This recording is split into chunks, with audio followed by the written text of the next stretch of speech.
Now that you've already gone to your neighbor's house and given them some brownies and asked how you can pray for them, the next step is to start praying for your neighbors.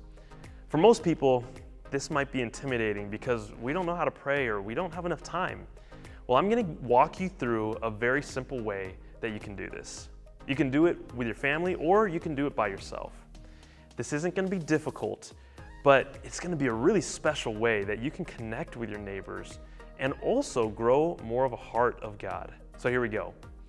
As you noticed, we actually gave 7 different cards.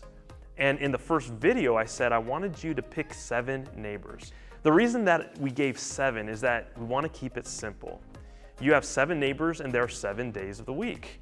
And if you're saying, I don't have enough time, well, I want to invite you to just take the challenge of praying each day for one of the 7 neighbors. This is a simple way to start. You can build from that. Now, how do we do it? First of all, set a time to do it. You can do it when you're driving or when you wake up or when you go to bed. Figure out if you're gonna do it by yourself or with your family, and do it sometime when you're not gonna be interrupted. You should already have a list of prayer requests written down from when you went to each of your neighbors' houses.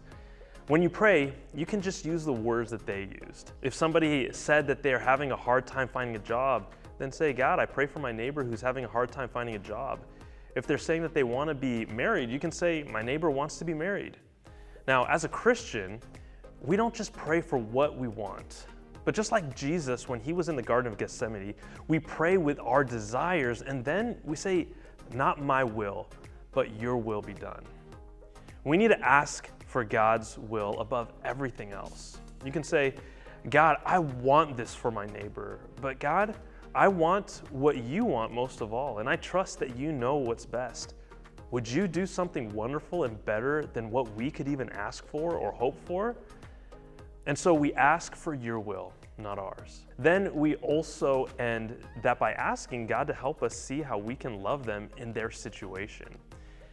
You can say something like, God, would you help me to love them through the loss of their job or through the missing people in their family or whatever it may be. God, would you help me to know how to love them more? The last part is to pray for the relationship with God. If they don't know God yet, or if you're not sure, then you can pray that they will and that you would have opportunities to invite them to church. Pray that they'll follow God.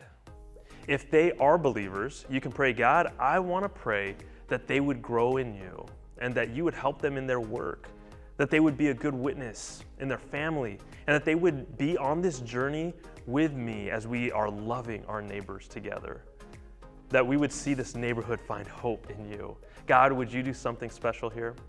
And let your heart connect with God's. Let your heart have empathy, joining with your neighbors in their pains. That's all that it is. When you do this, at first it may be reading that notepad and following these steps. But after a while, if you do this for a month or even a couple of weeks, you'll start to feel more connected to them.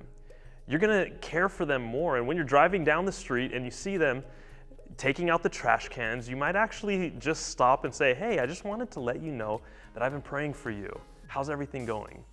And they're gonna know that you're actually caring about them. This is a way that you can deeply love the people that God has put around you. Don't forget to check out the last video for these Love My Neighbor boxes on how to follow up with your neighbors to tie it all together.